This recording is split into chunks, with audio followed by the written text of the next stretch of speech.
E aí alguns historiadores, como o Fukuyama, por exemplo, começam a dizer, é o fim da história. A humanidade finalmente encontrou o modelo ideal. Democracia e mercados.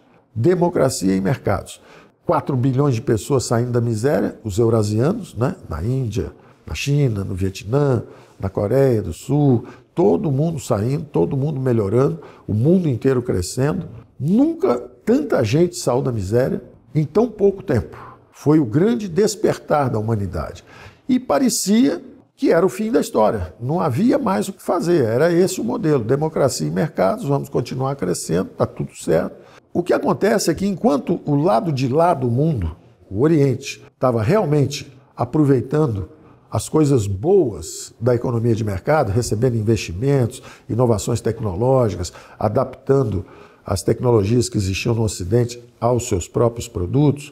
Enquanto isso estava acontecendo, o Ocidente sofreu o impacto dessa competição. Então, existe um teorema, Stolper-Samuelson, que explica uma boa parte dessa dinâmica que aconteceu nos últimos 70 anos, que é o teorema da equalização dos preços dos fatores de produção. O que é isso, na verdade?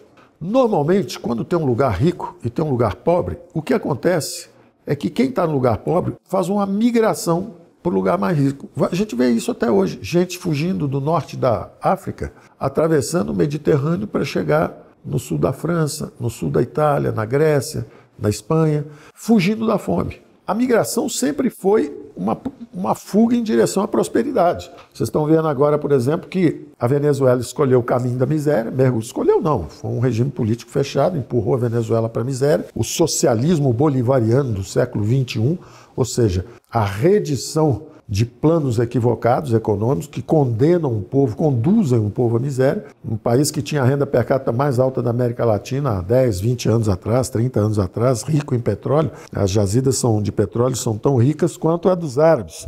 E o povo levado à miséria, 4, 5, 6 milhões de venezuelanos fugindo da Venezuela em direção à prosperidade, a outro lugar, né? Os mais pobres atravessam a pé para o Brasil, para Roraima.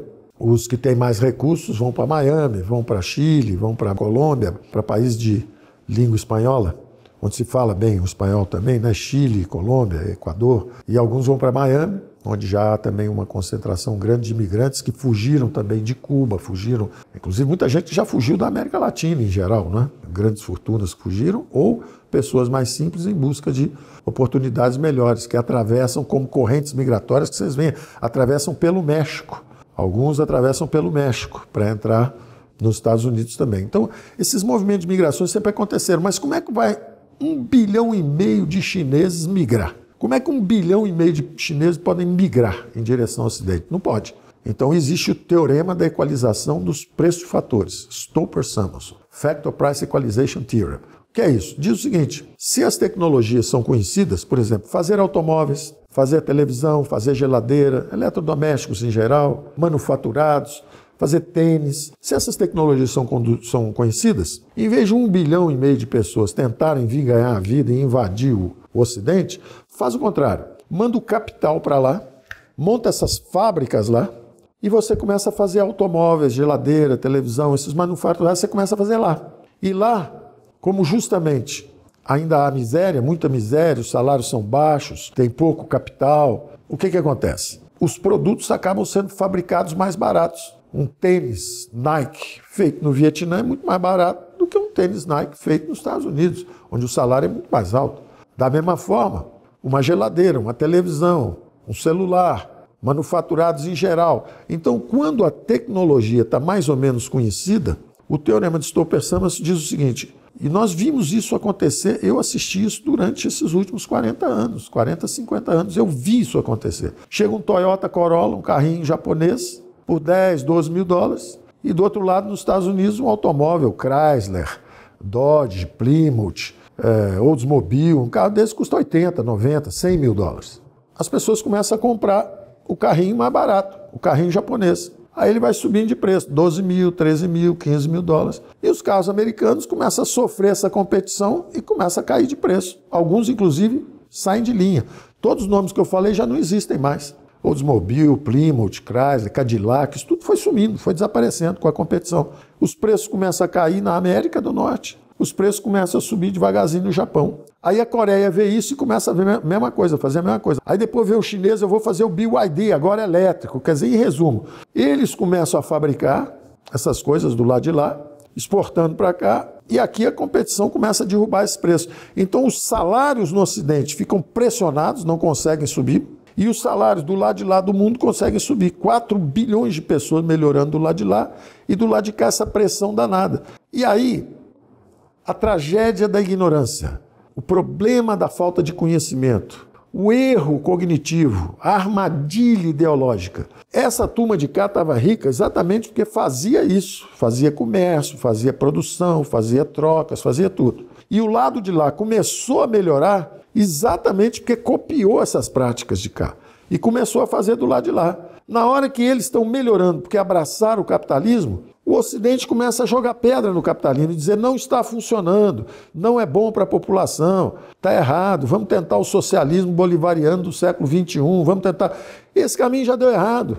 Tem 4 bilhões de pessoas, a Índia era socialista, a Rússia era socialista, a Hungria era socialista, a Polônia era socialista, a Alemanha Oriental era socialista, a Coreia do Norte era socialista, deu errado.